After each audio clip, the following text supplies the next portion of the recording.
Hello and welcome to another video on the Stray J Downs channel. And I know I'm getting a lot of responses, well, I can kind of tell how my videos are going so far this year with football. And I see that the A-League videos on the Mariners are actually going to get more videos, or more views and likes. So today is where I do another A-League video, and this is going to be my A-League predictions from 11th to 1st. Because at the moment, the Australian Federation Football Australia introduced a new team in Western United.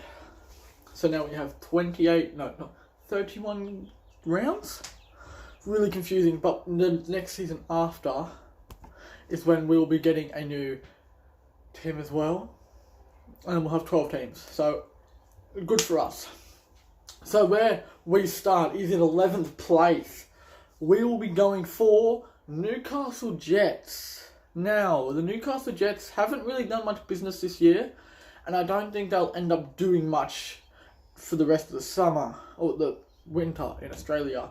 They have an okay team. They have one or two good players, like Ronnie Vargas, Dimi Petrados, but they let go Roy O'Donovan. He has gone to Brisbane Roar.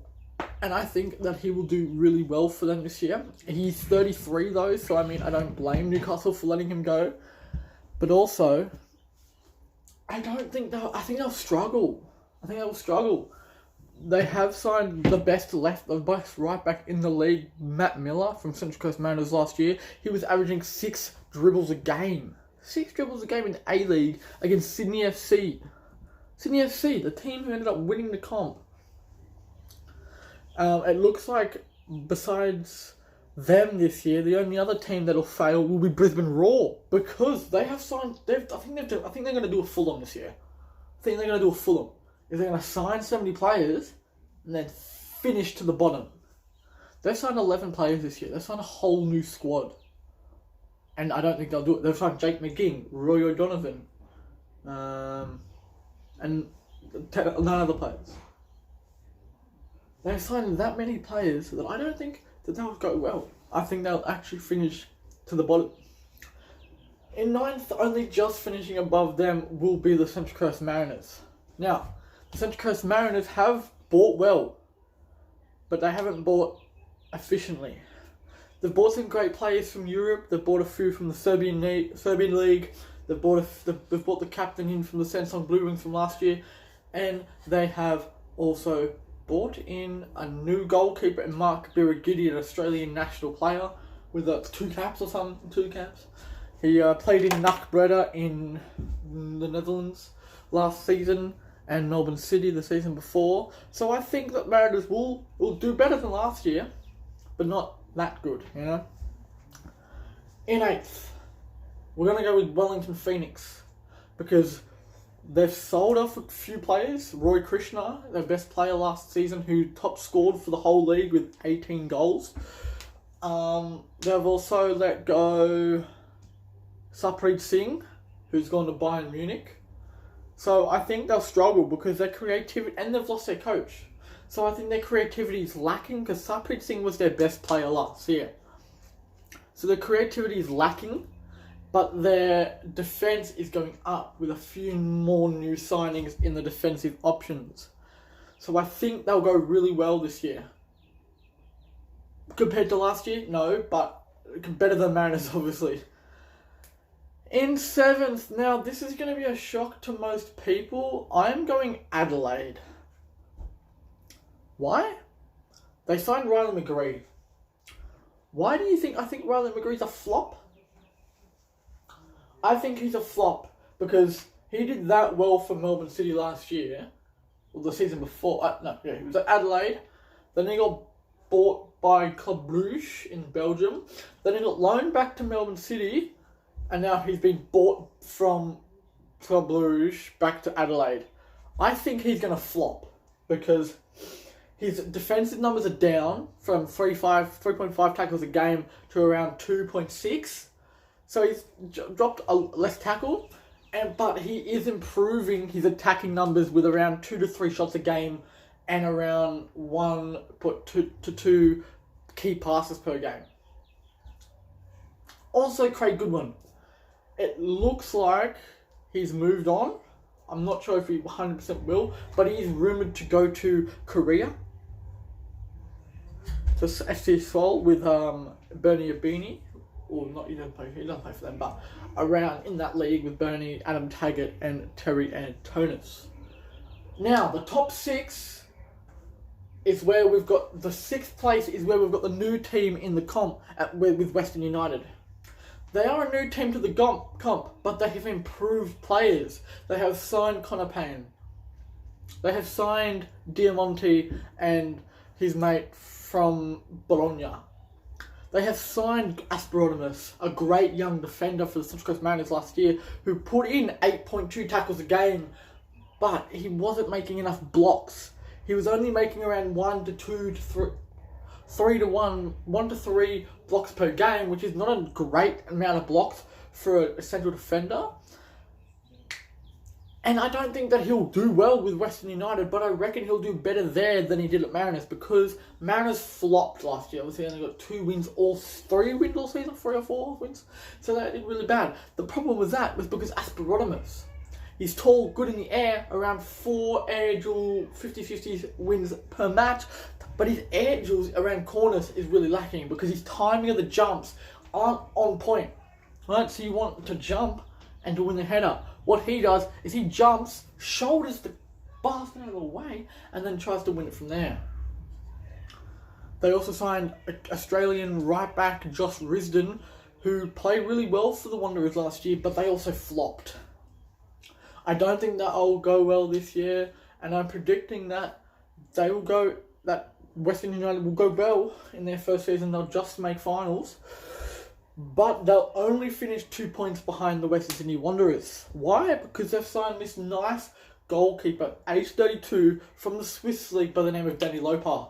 He has done really well in that league for ST Gallen, where I think that he could take them to the finals with the likes of Mitchell Duke and Tarek Elrich. I reckon that him in goal will do really well for the teams, for the players around him. So I reckon that Wanderers will just make finals because I think they deserve it, really. They haven't made finals in a while, and I reckon that they deserve it. Now, top 4 for this is pretty average. What it's going to be, it's going to be Perth, Victory, City, and Sydney. But where? I reckon Melbourne Victory are going to finish 4th. Why? Because they really slacked off at the end of last year. Yes, they did finish 2nd in the end behind Sydney FC with about 10-15 points. But Ola Toivonen is getting old, getting no younger. He's 34 now, but he will be still taking free kicks. They lost Terry Antonis to the Blue Wings. And Storm Rue is 28, 29 now, so he's slowing down. And they've got a very, very old partnership, centre-back partnership with a combined age of 60. So I reckon, do I think they'll go well? No. I reckon they'll make semis, and they won't get past that. Now in 3rd place is another shock, where this team actually made the final but lost to Sydney. That's Perth, right? Perth, I reckon, will still make finals. Although, of course they'll make finals, but where? How far I think they'll go? That's the question with my predictions for the finals. And the top 3 is Perth, then Melbourne, then Sydney. So I reckon Perth, with the signings that they've made, they've signed a Malik from a Saudi Arabian club where he played in the A-League for another club and then went out there. I reckon he's a good defensive option, but where does he fit? You know, where does he fit in the team like that? Because they've got a great defensive midfielder from Granada named Hyundai. And they've got a great centre-back partnership that got them to the grand final. So where I think he fits is on the bench. Because he's 32, he's getting on a bit, quite expensive. So I reckon he's a bit of a waste of time. Now, 2nd place in Melbourne City is a bit of a overachievement for them. I think after last season's pretty disappointing end of the year, with just missing out on finals to Wellington, it's a bit too close for them, I reckon, because they pushed so far last year but didn't make it. I reckon they'll push even further this year with the signing of Tom Glover some Glover from Tottenham, that I reckon he'll do well because he did okay at the Mariners. Obviously got injured and missed half the season. But I reckon he'll do good. And of course, they've got a good centre back in Curtis Good, who is an ex-Newcastle player. He did pretty good. They've got Jamie McLaren, who is a great striker, 29 years old, beautiful goals in the FFA Cup. And then, yeah, so he's doing really well for them, I reckon. So, yeah, but first place, obviously, Sydney FC. They've got a great team, Balmyahan, Ryan Grant, Redmayne. They've got a great team. I reckon if they hold their team for now, they'll do really well and they won't do bad. I reckon they'll make final. I reckon they'll make the grand final and probably win it against whoever I put. So now, my finals predictions, and that's the top 6. So that is Western United, Adelaide. No. Okay, so top 6 is Perth, Sydney, Melbourne Victory, Melbourne City, Western United, and someone else. I forgot the teams already. Why do I always... I should have it on down, but I didn't write it down. So top 6. So I reckon... who did I put again? Wanderers. So this is how the finals works. So the first 2, so Sydney FC and Melbourne City go straight to the grand final, or semi-finals. And then 6th will play 3rd, so that means Perth will play Western United. And I reckon Perth will go through. They've got a great squad this year. Reckon they'll do bits. And then Wanderers will play Victory. And I reckon the Wanderers will make it through. On penalties, obviously. They'll only make it through on penalties because they've got a great keeper, and he'll be doing so much for them. They've got a great forward line, Wanderers, and the Victory have no midfield this year. Their midfielder's averaged age is 32, so I mean, they're stuffed. But the grand final can't be beaten against last year, and I reckon Sydney FC and Perth Glory, the 2 first and second place teams, will make it that grand final. And I reckon it'll go down to the wire like it did last year. I reckon it'll go 0-0 and straight to penalties, and Sydney FC will win again. So, thank you guys for watching. Don't forget to like and subscribe. Comment where your A-League team will finish. Comment also if you watched this video to the end, because I hope you did. And have a good one. Peace.